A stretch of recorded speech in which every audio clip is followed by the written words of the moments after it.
हमारा पिता जो है ना कौवा बना हुआ है, कौवे को भोग लग गया तो समझ लो तुम्हारा श्राद्ध सफल है।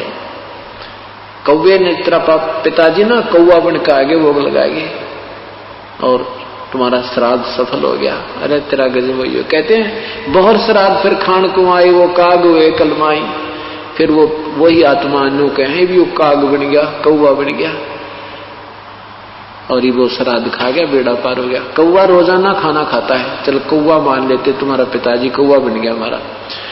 अब वो कौवा रोजाना आहार करता है, एक दिन के पेट खाना खाने से कौवे का 364 दिन पेट नहीं भर जाता।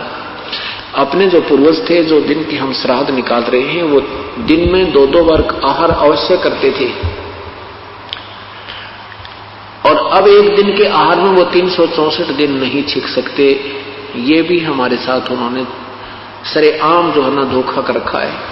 तो अब ये भगत समाज सियाना होगा, तत्व ज्ञान से परिचित होगा तो नादान संतों से पीछा छूटेगा और ये जीवन बहुत आसानी से सफल हो जाएगा। इसमें कोई साधना कठिन नहीं है, सीधा सा एक मंत्र जाप करना है या मजदूरी करनी है या नाम की कमाई करनी है।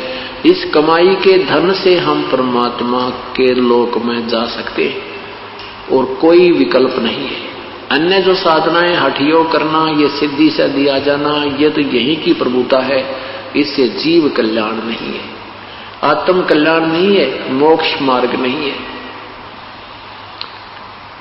अब क्या बताते हैं आदरणीय पूज्य कबीर परमेश्वर कहते हैं कि जीवित बाप के लट्ठम लट्ठा मुए गंग पुचैया। जीवित पिताजी की तो सत्कार नहीं करते और मरने के बाद उसको गंगा में उसकी अस्थियों को प्रवाह करके आना है, उसका कल्याण हो जाएगा। परमात्मा कहते नहीं, जीवित बाप के लट्ठम लट्ठा मुवे गंग पुचैया और जब आवे आसोज का महीना वो कौवा बाप बनैया। अरे बोड़ी सी दुनिया सतगुरु बिन कैसे सरिया। यानी पूर्ण संत के बिना, तत्व ज्ञान के बिना कैसे बात बनेगी। इन नादानों ने कैसा मूर्ख बना रखा है। पहले तो अंतिम संस्कार के समय कहते हैं इसकी अस्थियों को गंगा में डाल कर आओ, फिर कहते हैं श्राद्ध निकालो, कौवा बन गया। वो गति वहां भी गति की थी, फिर पिंड भरा दिए, वो भी गति होगी और फिर कहेंगे कौवा बन गया, श्राद्ध निकालो। परमात्मा कहते हैं भूत जुनी जा छूटे हैं ये पिंड दान करते,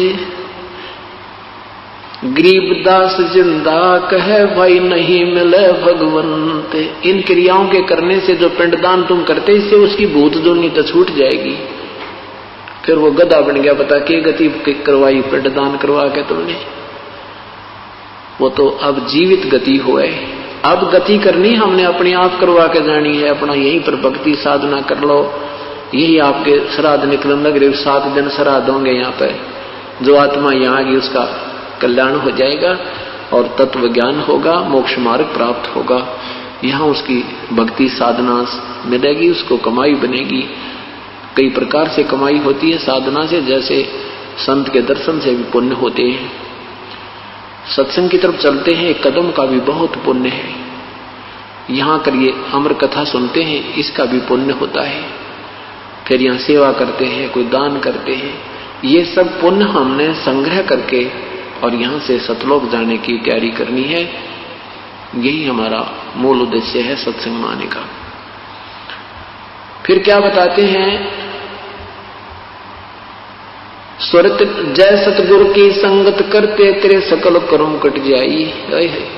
यदि तुम पूर्ण संत की शरण में आ जाते, ना श्राद्ध निकालने थे, ना अस्थि उठानी थी, ना अस्थि उठाने की आवश्यकता पड़ती, ना उसको गंगा पहुंचाने की आवश्यकता पड़ती, न ही श्राद्ध निकालने की आवश्यकता थी, ना फिर पिंड बनवाना, ना वो भूत बने, ना पितर बनना था, ना पशु बनने। जय सतगुरु सदगुरु पुण्यात्मा, अभी तुम बालक हो, बुद्धि विवेक से जब विचार करोगे इस पृथ्वी पर आपको कोई संत नजर नहीं आएगा। अभी तक कोई सदगुरु नहीं था, या तो परमात्मा स्वयं आए थे या फिर उन महापुरुषों को जिनको साक्षात्कार परमेश्वर ने अपना कराया था, उनको छोड़ करके अभी कोई सदगुरु नहीं थे, यानी सत्ज्ञान कराने वाले नहीं थे। अब इस तत्व ज्ञान से आप तुलना करोगे उन महापुरुषों के विचारों की, तो अपने आप पता लग जाएगा वो संत नहीं है। तो यहां क्या कहते हैं, जय सतगुरु